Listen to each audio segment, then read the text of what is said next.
그러므로 형제들아, 내가 하나님의 모든 자비하심으로 너희를 권하노니 너희 몸을 하나님이 기뻐하시는 거룩한 산 제물로 드리라. 이는 너희가 드릴 영적 예배니라. 아멘. 제가 오늘 저도 찬양 인도자가 좀 일어나서 예배를 드렸으면 찬양을 했으면 좋겠습니다 하는데 저는 끝까지 앉아 있었어요. 왜냐하면은 제가 운동을 거의 매일 온몸이 흠뻑 젖도록 운동을 하거든요.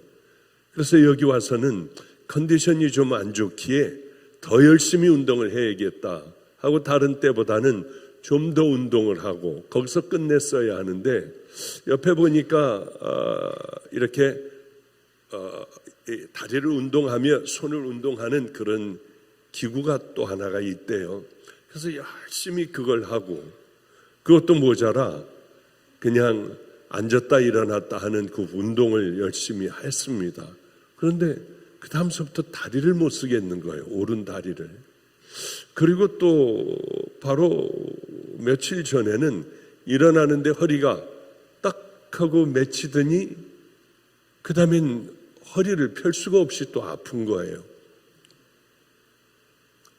그럴 때 제가 어떤 생각을 했느냐면 옛날에 중국을 저는 꽤 많이 돌아다녔습니다. 늘 돌아다녀. 제가 사는 곳이 중국인지 한국인지 모를 정도로 중국을 열심히 각 성마다 다니며 복음을 전했습니다. 별의별 기적이 다 있었죠. 그런데 그때도 어떻게 삐끗해가지고 진땀을 흘리며 일어나질 못하겠는 거예요. 그런데 중국 목사님들이 꽉 차게 모인 정말 제가 기도하고 기다렸던 집회였거든요. 그래 이제 거기에 거의 누워가다시피 하며 그냥 소리를 지르며 아파가지고 이렇게 그리고는 아무렇지도 않게 말씀을 전해나가기 시작을 했어요. 의자에 앉아서 말씀을 전하는데 이게 죄송한 거예요. 의자를 치우고 다리가 저리지만은 일어나서 말씀을 차근차근 전해나가기 시작을 했는데 이 굉장히 은혜로우니까 제가 여러분들 다 기도해 드리겠습니다. 중국 분들만 한 200명, 150명 이상은 모였던 목사님들이요. 각지에서 다 모인 목사님들, 이분들에게 제가 안수를 해주겠다. 여러분도 저 위해서 기도해 달라. 이렇게 서서 다음 성에 가서 또 말씀을 전할 수 있게 해달라 하고 내가 은혜가 되니 당신들을 위하여 기도하겠다 하고 내려가 중국 목사님들은 다 섰고 이 소리가 새어갈까 봐 온 창서부터 문에 이불로다가 다 덮어놨으니 땀은 비 오듯이 올 것 아니겠습니까? 그리고서 이제 중국 분들은 막 중국 목사님들은 기도하고 저는 절뚝거리며 내려가 그분들 위하여 기도해 주는데 그분을 위하여 전부 기도해 주려고 하는데 손을 얹으면은 목사님들이 다요. 제 손을 뿌리쳐요. 그리고 제 허리에다 대고 막 땀을 뚝뚝 흘리면서 그렇게 열심히 기도하더라고요. 근 100여 명에게 저는 안수를 받고 올라오는데 눈물만 나고 그렇게 흐느끼게 되더라고요. 우리 같은 형제더라고요. 어제도 중국 분을 만났습니다. 한족.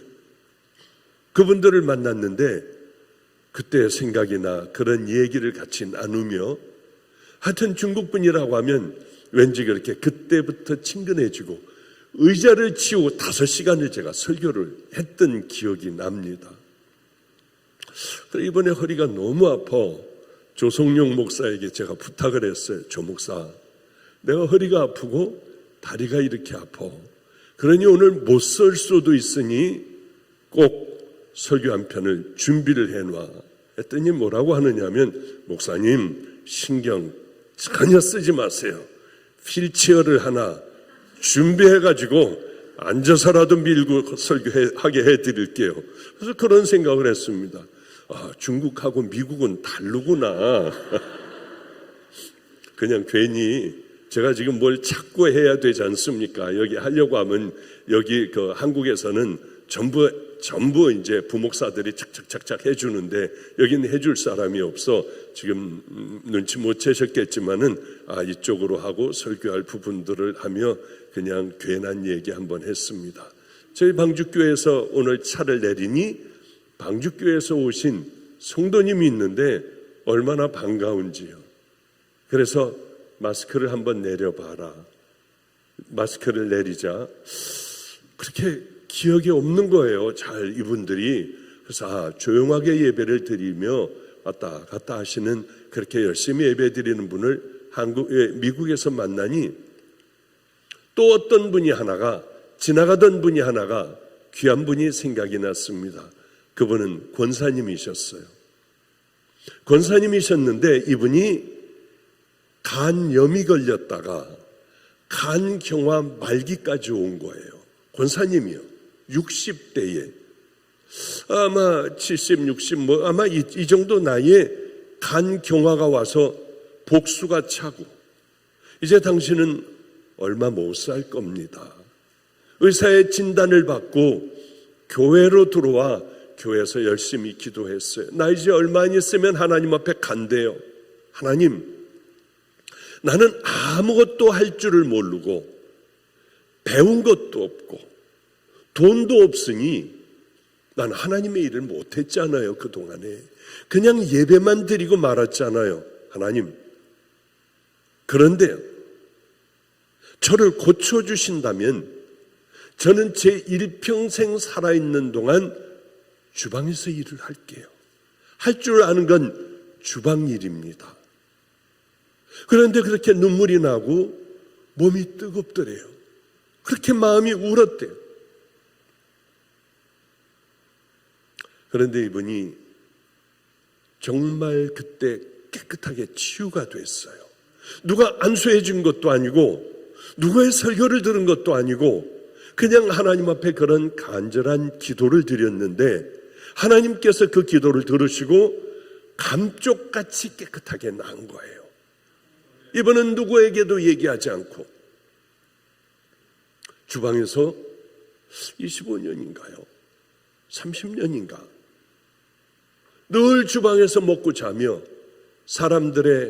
많은 사람들의 손가락질을 받기도 하고 주방에서 일하니 얼마나 냄새가 많이 납니까?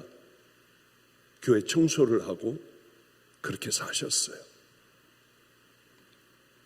그런데 이분이 장례식을 제가 왜 다 치러야 하지 않습니까? 그래서 이런 분들은 장례식을 끝까지 제가 따라가서 다 해드려요. 그런데 장례식에 이제 예배를 드리려고 하는데 못 보던 얼굴, 꼭 만나고 싶었던 얼굴들이 다 앉아 있더라고요.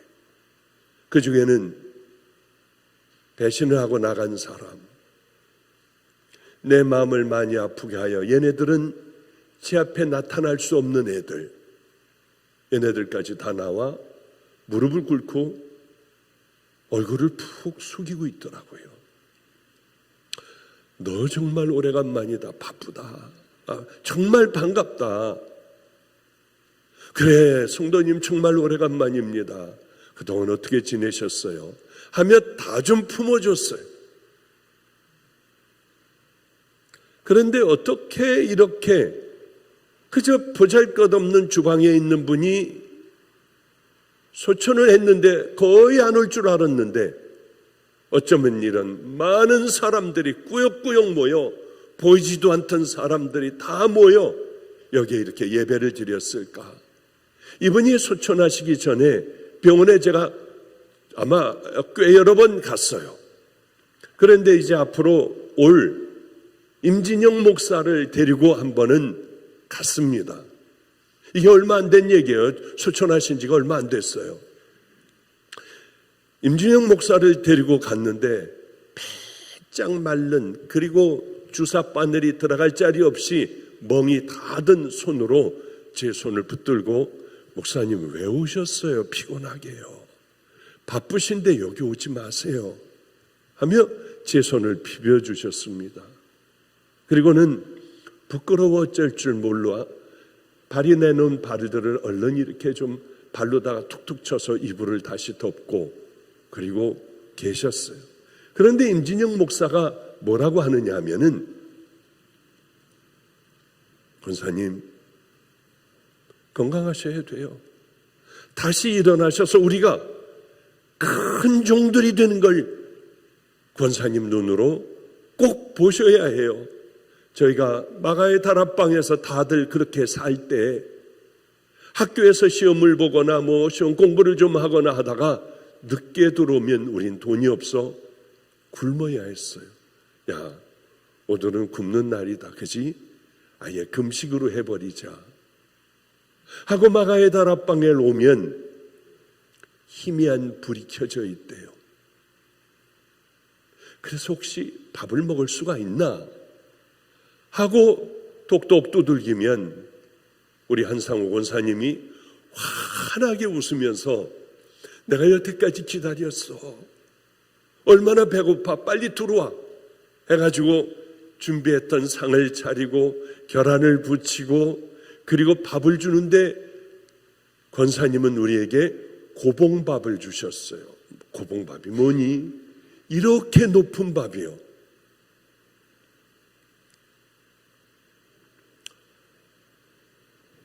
그러면 우리가 큰 종이 될 때까지는 기다리셔야 돼요. 지금은 아니에요. 하며 눈물을 흘리며 권사님의 손을 붙들고 있던 그 기억이 나요. 이분의 아들도 간염으로 시작하여 이분의 큰아들도 간경화, 어쩌면 엄마하고 똑같은지요. 간암 말기가 되었어요. 이분의 아들이요. 그런데 어느 날 안성에서 이제 모든 고난이 다 끝나고 인천으로 올 무렵에 이분이 어떻게 저의 전화번호를 알고 전화를 거셨습니다. 목사님은 사람들을 이렇게 마음먹으면 구원하신다고 하여 구원의 길로 인도하여 결국은 아이들서부터 그렇게 한다고 하여 제가 전화를 드렸어요. 우리 아들은 알코올 중독자이고 평생을 술로 살았어요. 제가 하나님께 약속한 그것을 지키려고 주방에 있으면 와서 다 깨뜨려버리고 온갖 행패를 다 부린 아주 망나니 중에 망나니가 이제 죽음을 얼마 눈앞에 두고 있지 않아요. 내 아들을 위하여 한 번만 병원에 와주세요. 그때는 제가 방주교회 목사가 아니었기 때문에 당신 방주교회 담임 목사한테 허락을 받으면 내가 안성에서 가겠다. 허락을 받았다고요. 괜찮다고 오시라고 하여 저는 그 병원으로 가게 됐어요. 길병원을 가게 됐습니다. 대학병원에 갔는데 식사 시간이었는데요. 아들은 쳐다보지도 않았습니다. 빼짝 말라 있는데 그래도 밥을 먹고 있었어요.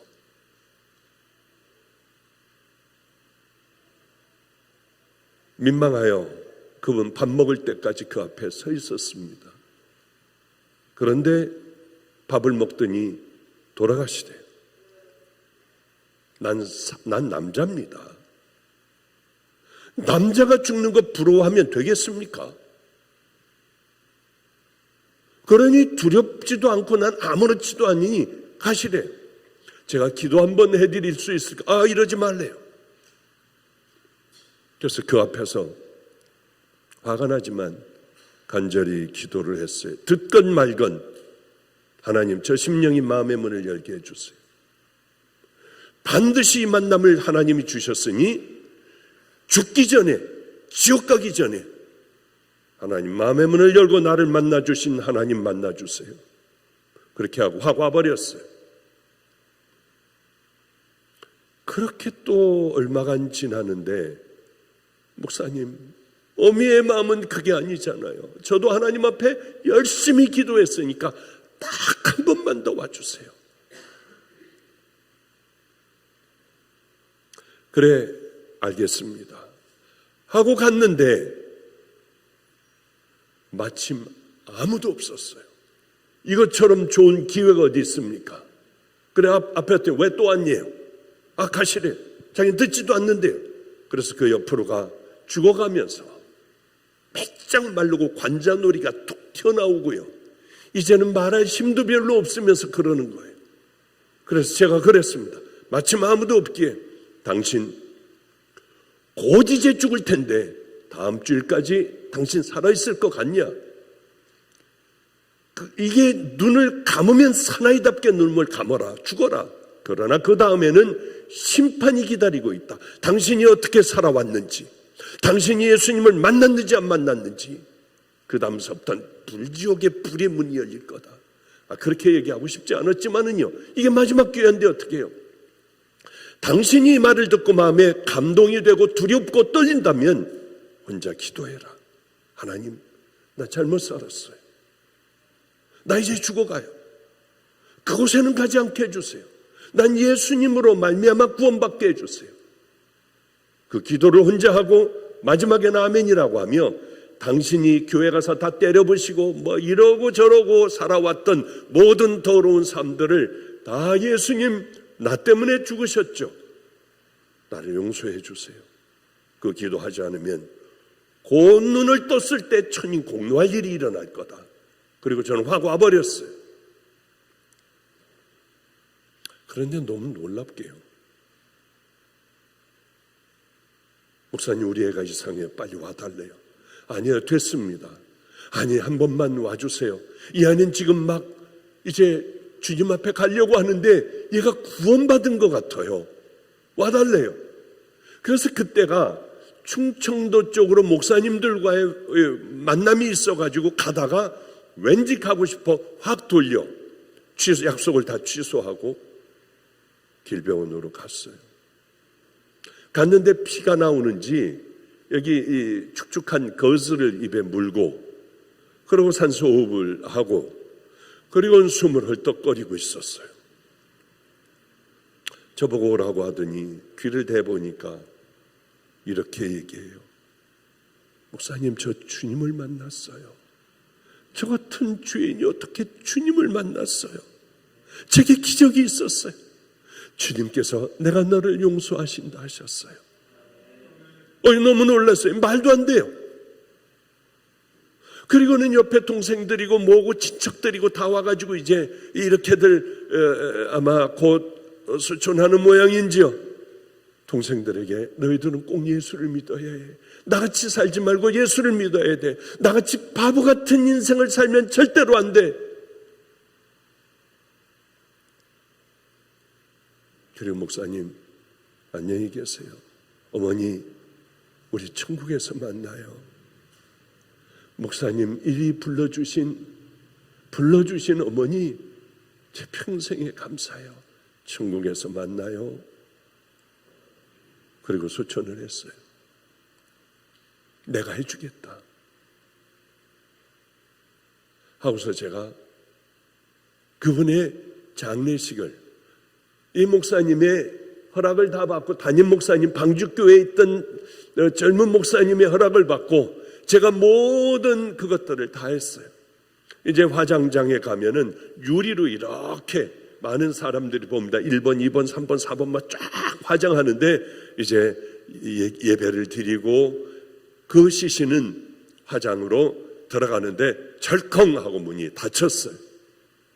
그리고 이제 몇 시간 기다려야 해요. 그런데 어머니가 어떻게 하나 봤더니 그저 이 유리를 만지며 울다가 웃다가 울다가 웃다가 실성한 사람같이 보였습니다. 성도님, 왜 울다 웃다 하세요? 육신의 아들과 헤어져 슬퍼서 그래요. 또 천국 간 아들을 생각하니 좋아서 웃어요. 하나님께서는 오랜 세월 이 약속을 지킨 딸에게 아들이 구원되는 선물을 허락하셨고, 그리고 얼마 전에 정말 약속을 지키며 살아가는 이 딸을 보고 싶으셨던지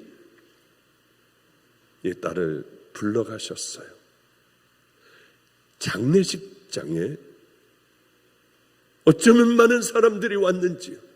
그러더니 너무 기가 막힌 게 이 장례 예식장 주인이 왔어요. 거기서 일하는 사람들이 여기 한번 와보라고 한 모양이에요. 내가 20여 년을 이 장례 예식장을 운영하고 있는데, 꽤 큰 장례 예식장이었습니다.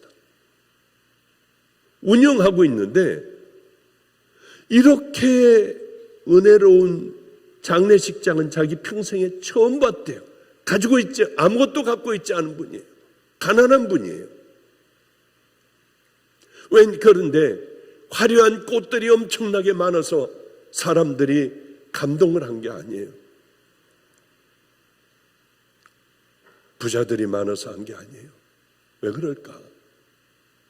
다른 이유가 아니라 하나님의 은혜가 덮여 있었던 이유는 오랫동안, 그 오랜 기간 한 번도 하나님과의 약속을 어기지 않고 그렇게 순종하며 그 길을 걸어갔기 때문에 아마 은혜로운 그러한 장례 예식이 아니었던가. 주인에게까지, 예식장 주인에게까지 소문이 들려 주인도 와서 그저 왜 이렇게 은혜로운가 저는 그 답을 알았어요. 하나님과의 약속을 지킨, 하나님께서 기뻐하시는 그 삶을 산 그 딸에게 도저히 하나님 앞에 갈 수 없는, 그가 눈물로 회개를 하고 아슬아슬하게 마지막 막차를 타고 한편의 강도와 같이 주님과 함께 천국에 들어가는 그런 은혜를 입지 않았겠습니까? 이 로마서라고 하는 건 사도 바울이 이렇게 우리에게 얘기를 하고 있어요. 1장서부터 11장까지는, 13장까지는 우리 같은 더러운 죄인이 어떻게 구원을 받냐, 이 찐득거리는 끈적이 같은 이런 더러운 죄인이 말도 안 되게 그렇게 평생 개판으로 살았던, 알코올 중독자로 살고 교회를 때려부시며 온갖 죄악을 다 저지른 그런 사람이 어떻게 구원을 받느냐, 그것을 얘기를 쭉 13장까지 기가 막힌 논조로 그렇게 설명을 우리에게 하고 있습니다. 예수 그리스도를 믿음으로써만이 우리는 의롭다고 하고 우리들의 죄가 용서돼요. 다른 방법은 없습니다. 목사님이 밤낮 똑바로 살아야 된다고 했잖아요. 그것은 십자가를 만난 전제를 통하여 하나님을 만난 이 죄들을 다 깨끗하게 씻어주신 그 은혜를 입었으면은 그 다음에 어떻게 살아가겠어요? 이 사람이 죽지 않고 살았다고 해보죠. 다시 알코올 중독자의 그 삶을 살아가겠나요? 주님을 만나고 천국 올라가는 믿음의 백성이 됐는데 또다시 개판의 인생을 살까요? 그건 잘 모르겠습니다. 제 얘기는 그 기가 막힌 은혜, 우리가 천국 지옥을 가봐야만 압니다. 이것이 어떤 은혜인가, 어떤 희생을 치르고 우리가 이것을 얻었는가요? 가장 중요해요. 이걸 받은 믿음의 자녀라면 과연 의로우신 주님 앞에서 우리가 어떻게 살아가야 할까? 이 굉장히 중요한 말씀 아니겠습니까? 그리스도인들의 삶의 기준이나 삶의 자세는 세상 사람들과, 아니 구원받기 이전의 삶과 이후의 삶은 분명히 달라야 해요. 나는 똑같아. 옛날이나 똑같이 나는 살아가. 당신들의 믿음을 다시 한번 확인해 봐야 돼요. 주님 앞에 가면은 주님은 혹시 너는 아니었잖아, 너 내 신부로 살아왔니? 너는 구원받은 믿음의 자녀로 살아왔니? 내가 마태복음 5, 6, 7장을 적고 이렇게 살아가라, 이렇게 살지 않으면은 너희들은 모래 위에 세운 집과 같아서 다 무너져 버릴 거야. 너희들이 이렇게 순종하고 구원받은 믿음의 자녀로 살아가면 반석 위에 세운 믿음의 집과 같아 그건 허물어질 수가 없어. 저는 주님을 만나고 너무 기가 막혔어요. 아니, 왜 나 같은 자를, 이 악한 자를 왜 기다리셨을까?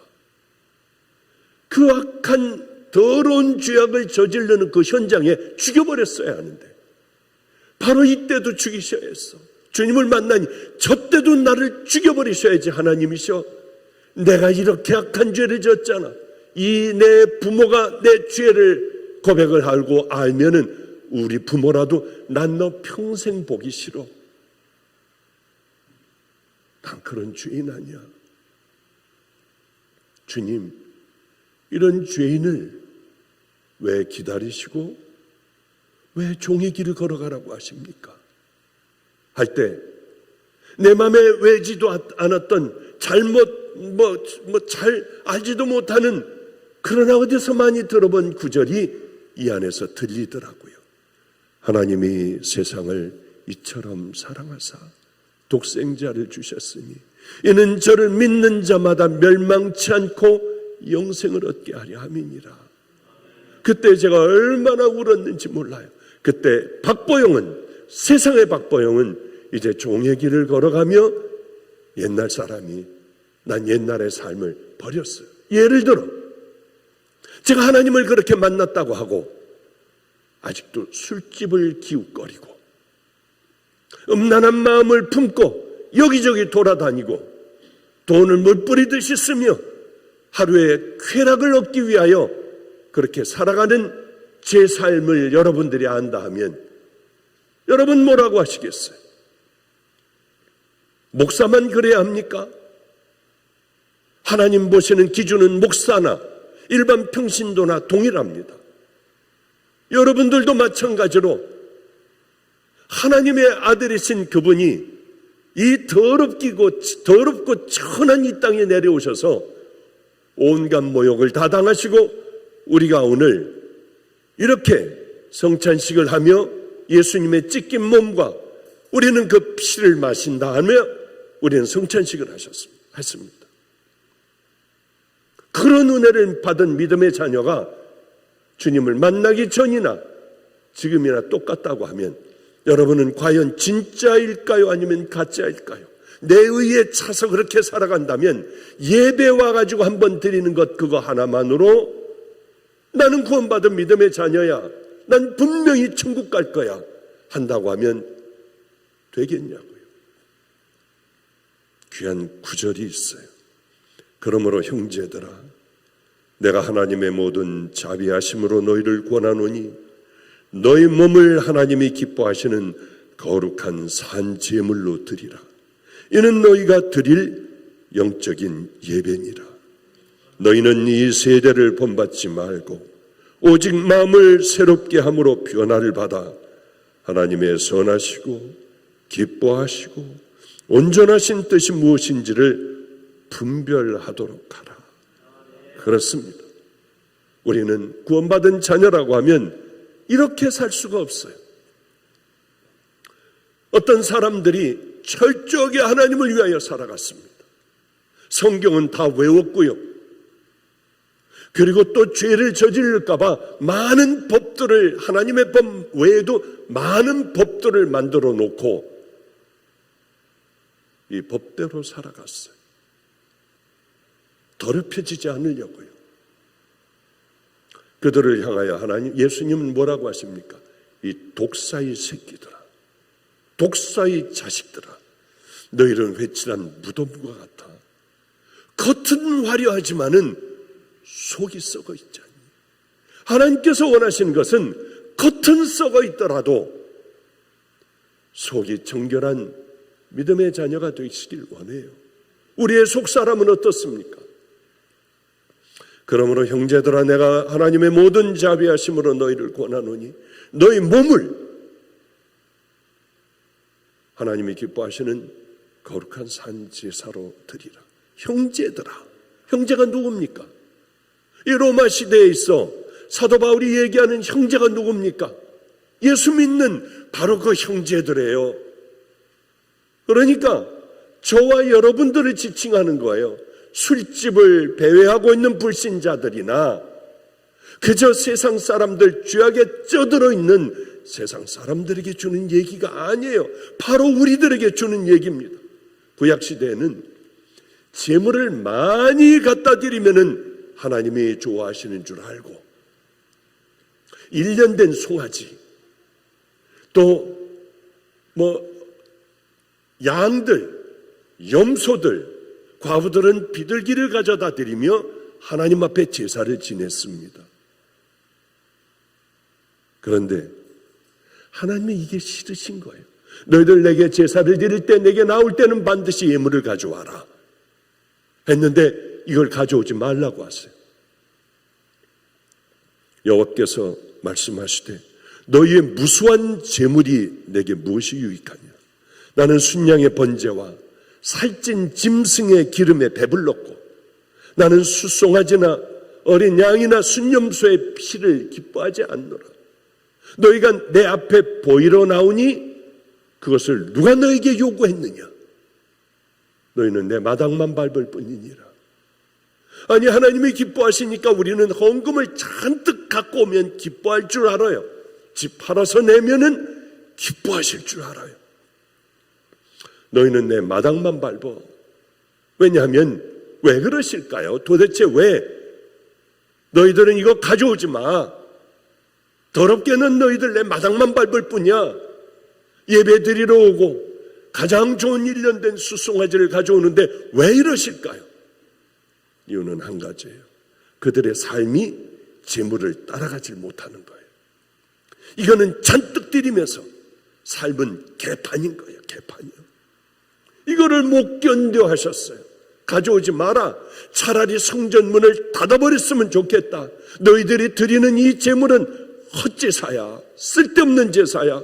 삶에서는 거짓되고 음란하고 죄악이 가득한 삶, 미워하고 시기하고 질투, 분노, 거짓, 위선, 탐욕 이런 걸로 가득 차 있으며 하나님 앞에 나올 때는 정결한 옷을 입고 나와요. 속에는 시체가 썩은 것과 같아. 하나님은 다 보시지 않습니까? 여러분을 야단을 치는 게 아니에요.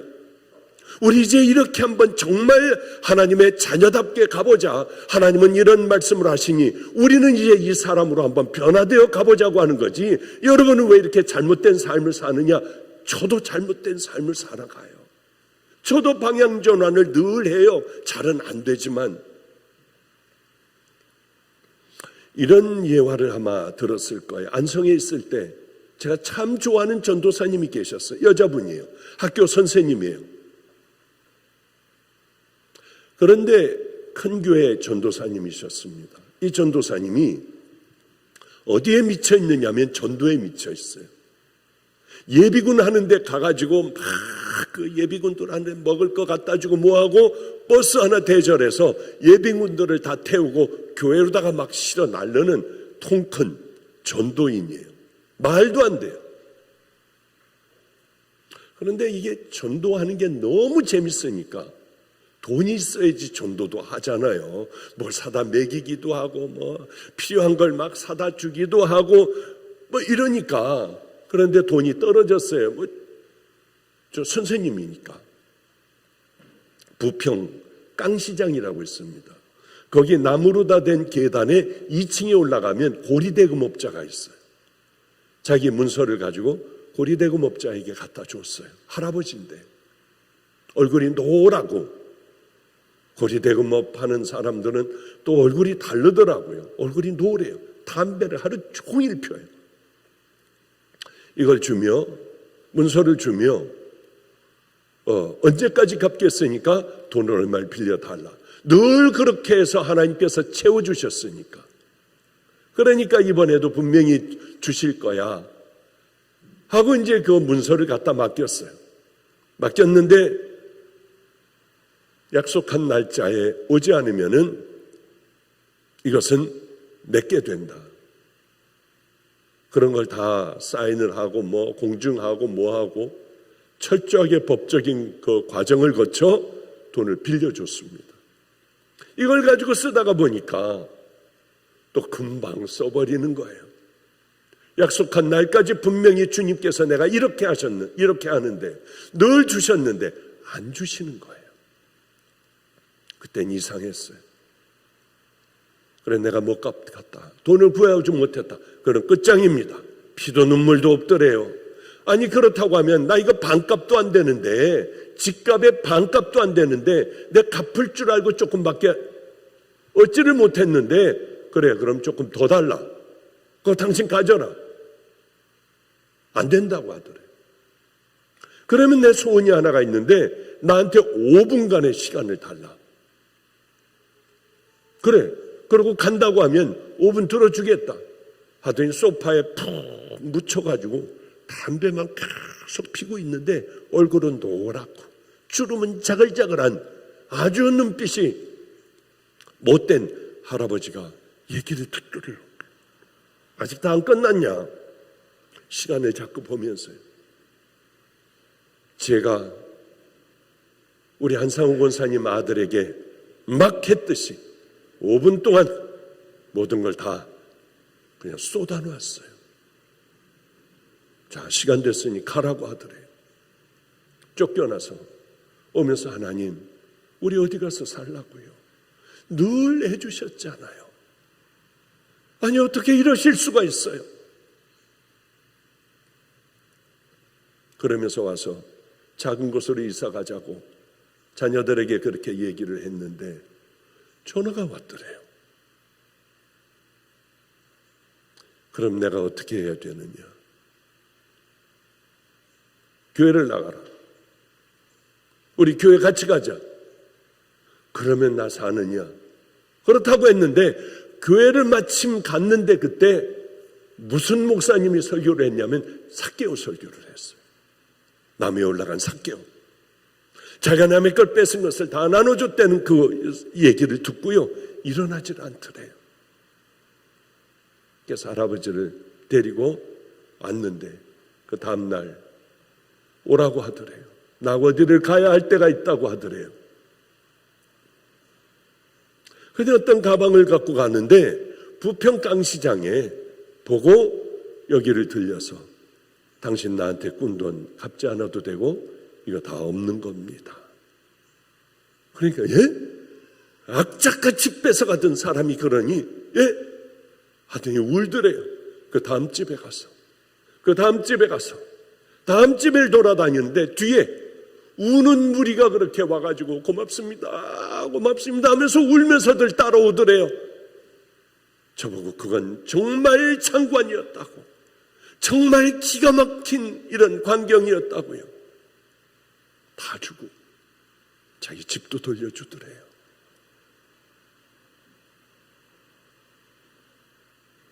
그 이후에는 제가 인천으로 와서 모든 연락이 다 끊어졌어요.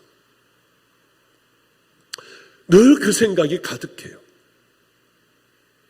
하나님 앞에 올려드리는 진정한 제사라고 하는 것은 내가 지금 몇십 년간 예수를 믿었기 때문에 나는 잘 드리고 있을 거야가 아니라 그저 한 번 듣고 그렇게 살아가는 사람도 있더라고요. 그리고 술집을 하는 여자가 풍문으로 하나님의 얘기를 들었어요. 풍문으로 듣고요. 정탐꾼들을 숨겨주고 이스라엘 이제 군대들이 몰려올 때 붉은 깃발을 매달고 살았어요. 이 사람은 뭐를 듣고 그랬느냐? 우리가 이런 자세한 설교를 들은 게 아니라 풍문으로 들은 그것으로 그들은 믿음을 가졌어요. 내가 무엇을 가지고 여호와 앞에 나가며 높으신 하나님께 경배할까? 내가 번제물 1년 된 송아지를 가지고 그 앞에 나아갈까? 여호와께서 천천의 순양이나 만만의 강수 같은 기름을 기뻐하실까? 내 허물을 위하여 내 맏아들을, 자기 죄를 씻기 위해서 아들을 불태워 죽인다는 거예요. 맏아들을. 내 영혼의 죄를 인하여 내 몸에 열매를 드릴까? 내 식구도 다 불살로 죽여버릴 수 있다는 거예요. 사람아, 주께서 선한 것이 무엇임을 내게 보이셨나니 여호와께서 내게 구하시는 것이 오직 공의를 행하며 인자를 사랑하며 내 하나님과 함께 행하는 것이 겸손히 행하는 것이 아니냐.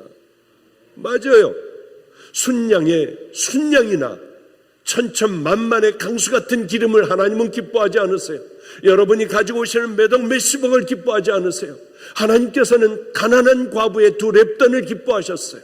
그는 자기의 먹을 것 그걸 하루 먹을 걸 넣은 거예요. 그 말을 잔뜩 집어넣은 사람보다 과부의 2렙돈을 기뻐하세요. 자, 그럼 이제 우리가 어떻게 살아가야 합니까? 이제는 하나님 기뻐하시는 게 진짜 뭘까? 그리고 믿음의 길을 향하여 말없이 걸어가는 것 아니겠습니까? 너희 몸을 하나님께서 기뻐하시는 산 제사로 드리라. 하나님 기뻐하시는 그곳, 우리들의 일상의 삶에서 살아가면 되는 것 아니겠습니까? 제가 참 옛날에는 그렇게 막 살았던 것 같아요. 김성준 목사가 한신대학을 다녔습니다. 그런데 얘네들 신앙은 한신대학은 아주 그냥 막 예수는 노동자라고 하고요. 뭐 하여튼 우리하고 좀 달라요. 너 왜 그런 데를 들어갔냐. 그러고 얘도 밤낮 가가지고 뭐 이거 하고 뭐 싸우고 뭐 이 짓을 하는데 마음이 얼마나 아픈지요.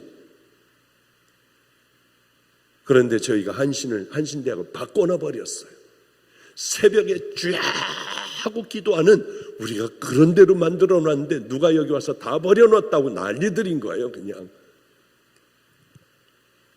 그런데 하루는 여기 천하대장군, 신학대학 아니에요, 한국신학대학.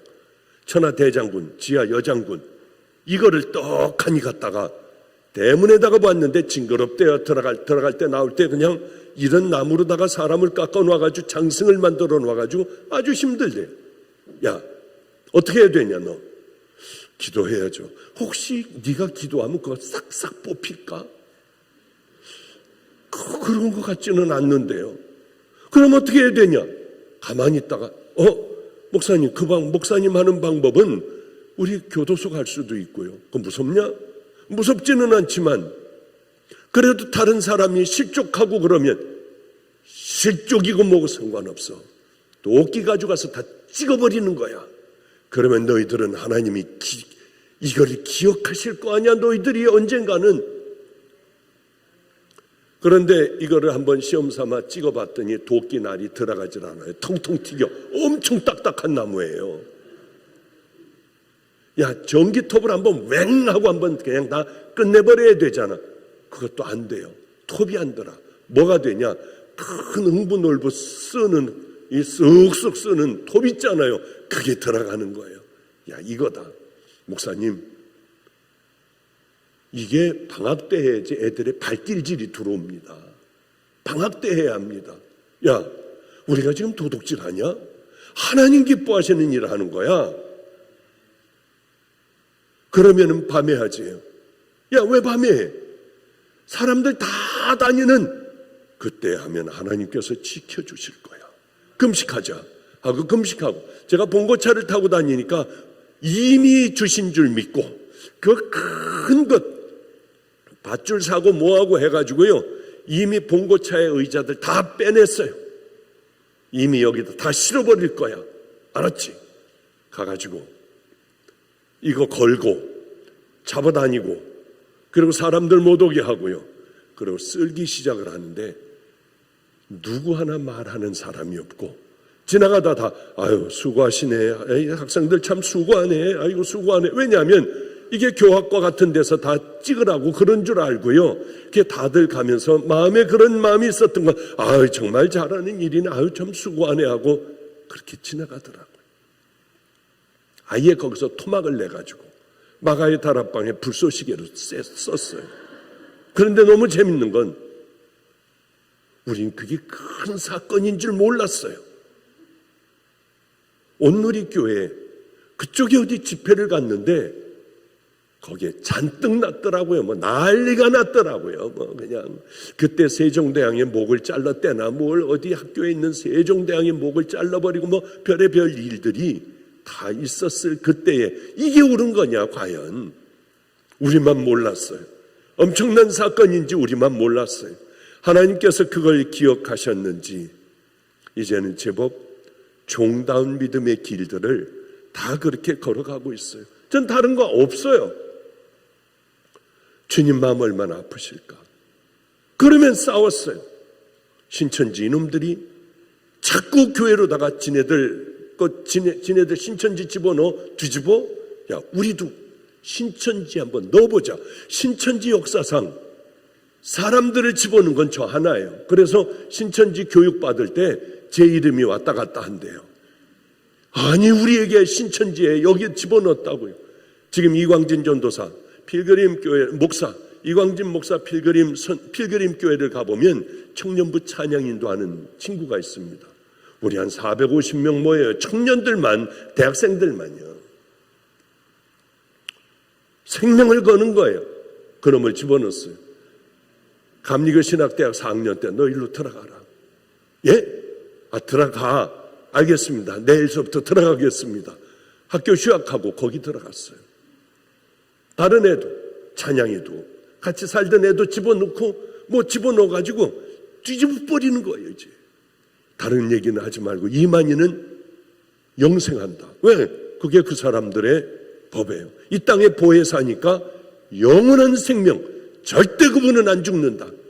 너는 그거 가지고 죽어라고 떠들었니는 이만희는 안 죽는다. 이만희 선생은 영생한다. 이걸 아주 그냥 굳게 믿게 사람들에게 확 퍼. 그런데 뒤에 꼭 단서를 달아야 돼. 만약에 죽거나 병들면 가짜다. 그러면서 그걸 쫙 퍼뜨렸어요. 사람들은 맞다. 믿음이 있으니까 그 믿음이 그 사람들도 있으니까요. 근데 어느 날 목사들을 가지고 이제 공부하는 거예요. 여의도 순복음교회 목사님, 이 사람은 틀렸어. 이거 지옥 가. 그런데 거기에 왜 저는 유명하지도 않은데 별 볼 일 없는 사람인데 제 이름이 나오냐고요. 왜? 박보영 목사, 이 사람은 행위신앙이야. 이 사람은 잘 살아야지 천국 간다고 그래.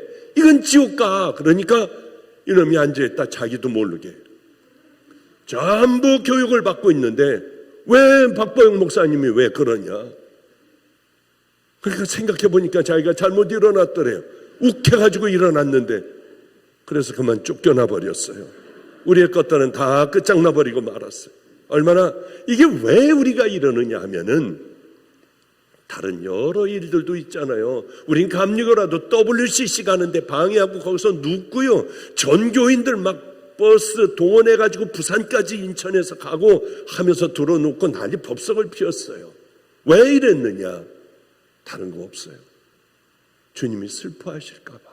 이런 일들을 가지고 주님 마음 아파하실까 봐 우린 좀 한번 지켜내보자 하는 것, 이게 예배 아니에요. 저는 늘 그렇게 생각해요. 그렇게 그것과 싸우는 게 우리들의 진정한 용기 있는 예배다. 가난하고 병든 사람들을 돕는 것, 그저 나도 힘들어 죽겠지만은 그냥 확 그렇게 도와줘 일어나게 하는 것이, 그게 저는 예배라고 생각을 해요. 사도 바울은 이렇게 얘기하고 있어요. 너희 몸을 하나님이 기뻐하시는 거룩한 산 제사로 드리라. 그렇습니다. 저는 참 목회를 하며 괴로운 게 하나가 있어요.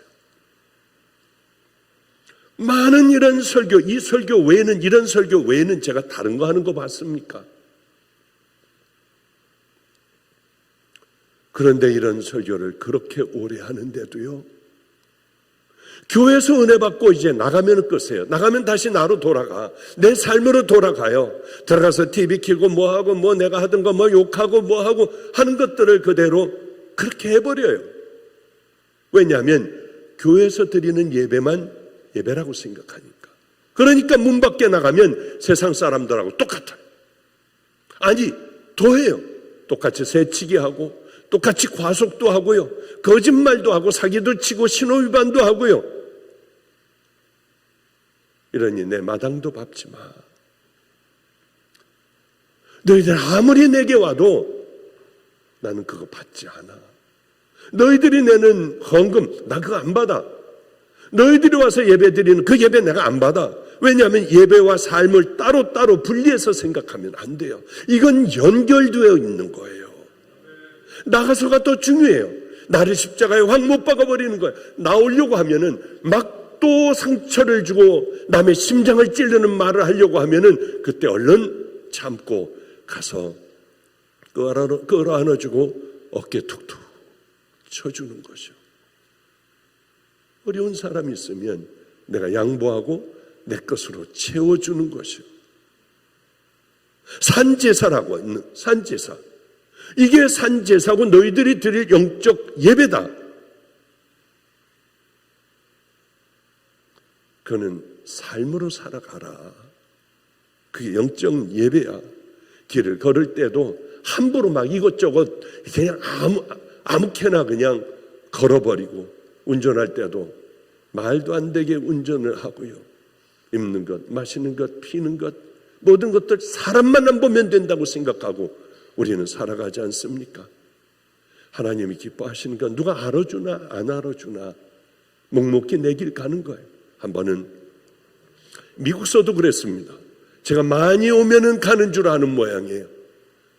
또 적게 오면은 가는 줄 아는 모양이에요. 어떤 사람이 그러더군요. 어떤 목사님이 집회해달라고 하는데 자기네는 10명밖에 안 모인대요. 전 정말 작은 교회니 가야겠다 하고 집회를 갔는데 한 200~300명이 모이더라고요. 뭐 10명 모인다고 하지 않느냐.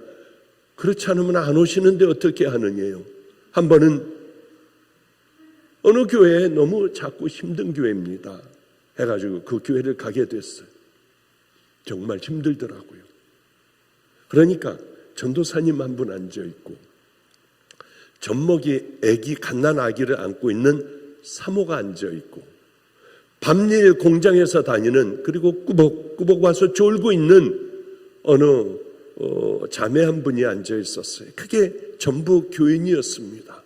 저는 열심히 했어요. 그 근처에 모텔을 얻어놨더군요. 아니다. 난 여기 아는 사람 내 집에 가겠다. 모텔에서 못 잔다 하고 휴게소로 가가지고 차를 대놓고 휴게소에서 잤어요. 휴게소에서 씻고 그리고 예배를 그렇게 다니며 월, 화, 수요일을 3일간을 집회를 했어요. 그리고 있는 헌금을 싹 다 냈습니다. 거기에 헌금을 다 했어요. 올 때 톨게이트비가 없었어요. 그래서 뭐 그냥 신분증을 주고 뭘 하고 적고 뭐 하고 하는데 부끄럽더라고요. 아니 톨게이트비를 안 갖고 다니시니에요. 하여튼 부끄러움을 당하고 그러고 오며 슬피 오며 몸이 힘들잖아요. 차 안에서 잤으니까 지치고요. 그런데 갑자기 내 마음에 가끔 어쩌다 한번 들리는 그 말씀이 들렸어요. 이 마음을 잊지 마. 이 삶을 잊지 말아야 해. 그래서 내가 너를 사랑한다. 하는데 얼마나 울었는지요. 그래 휴게실에 들어가 세수하고 다시 오는데 걱정이 돼요. 지금쯤 애들이 제 손에 통닭 피자를 들고 이제 헌금 사례비를 받고 들어가는 줄 알 텐데 얘네들이 얼마나 또 힘이 빠질까. 그러나 제 마음은 우리 하나님을 기쁘게 해드렸으니 얼마나 좋은지 모르겠더라고요. 전 늘 이런 기도를 해요. 하나님, 오늘 이제 아침이 돼서 기도할 때는 점심 식사할 때까지 이기게 해주세요. 점심 먹으면서는 잠자리에 들 때까지 제발 좀 이기게 해주세요. 그게 제 늘 다람쥐 쳇바퀴 도는 기도 중에 하나는 그거예요. 점심 먹을 때까지만요. 오늘 밤에 잠자리 들 때까지만요. 그러면 저도 겨우겨우 버텨가며 미워하지 않으려 하고 욕심 부리지 않으려고 하고 정말 상처 주지 않으려고 하고 나를 괴롭게 하고 너무 힘들게 한 사람을 이해하고 그 사람 입장에서는 그럴 수도 있어. 그런 생각을 참 많이 해요. 우리에게 거듭남이 없다면, 주님을 만나고 성숙이 없다면 기독교는 가짜예요. 철저한 가짜예요. 가장 귀한 건 변해야 돼요. 저절로 변합니까? 교회 나오면 저절로 돼요? 절대로 그렇지 않아요. 내가 힘써 싸우며 성령님과 함께, 이 안에 계신 성령님과 함께 열심히 싸우며 나아갈 때에 그만한 시간도 필요하고요. 그럴 때에 얻어지는 것이 하나님이 주시는 귀한 믿음의 용사들이 태어나는 바로 그것입니다. 자, 이제 말씀을 마치도록 할게요. 간절해야 돼요. 중국을 가보면, 중국에 이제 집회 갔다 오면은 저를 이렇게 투어를 시켜준다고 하는데, 그쪽으로 올라가는데요, 갑자기 거지들이 많아요. 딘 사람이니, 손 잘라진 걸 이렇게 내밀고 보이는 사람이니, 별의별 사람들이 많은데, 지금은 모르겠습니다만은, 한 아이가 하나가 있어요. 비굴한 웃음을 웃는 요만한 아이예요. 그저 초등학교 4, 5학년 정도 됐나?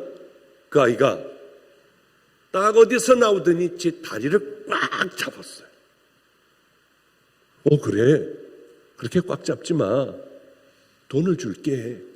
염려하지 마. 그리고 걔 우리나라 돈으로 한 100원 정도를 줬어요. 큰 돈입니다. 잔돈이 없어가지고 100원을 줬더니 안 받아요.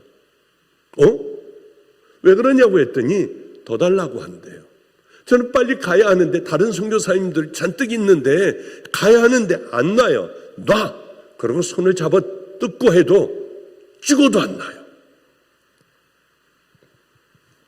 어쩔 수 없이 1,000원을 줬어요. 쳐다보지도 않아요.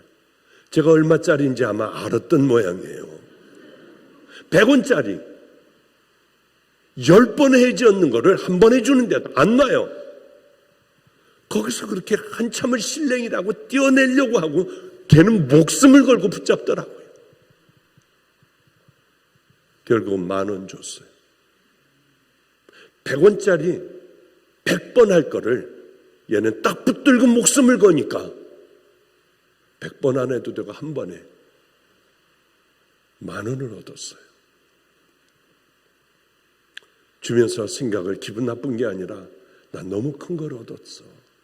우리 주님 앞에 삶이 이러면은 뭐는 우리가 못 받아낼 수 있을까?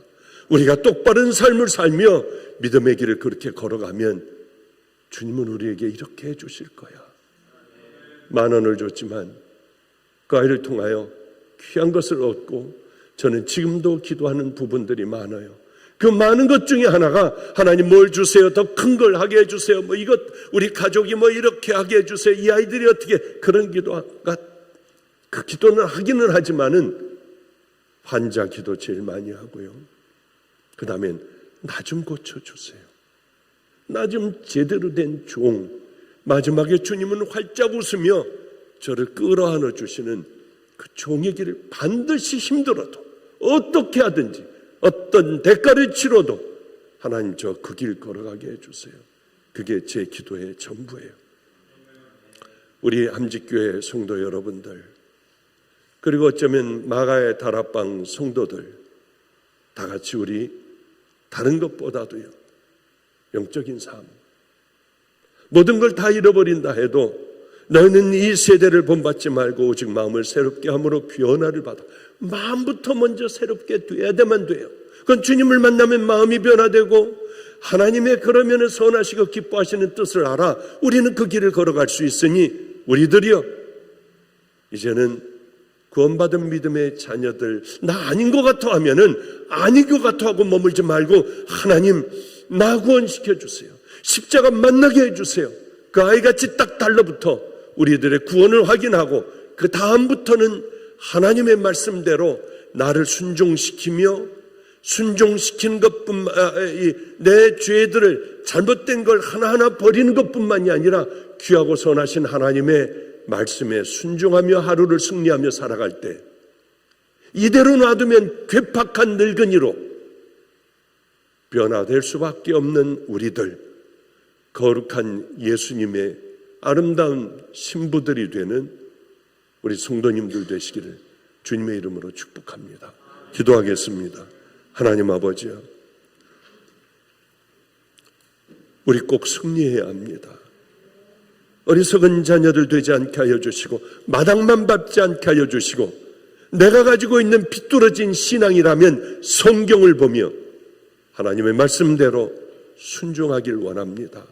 세상의 신앙들 버리게 하여 주시고, 내 아버지여 내가 만든 하나님을 따라가는 어리석은 우를 범치 않게 하여 주시며, 오직 성경에 쓰여 있는 그 말씀대로만 살아가다가 우리 주님 만나는 아름다운 귀한 성도들 되게 하여 주시옵소서. 감사드리며 예수님 이름으로 축복하옵고 기도드렸습니다. 아멘.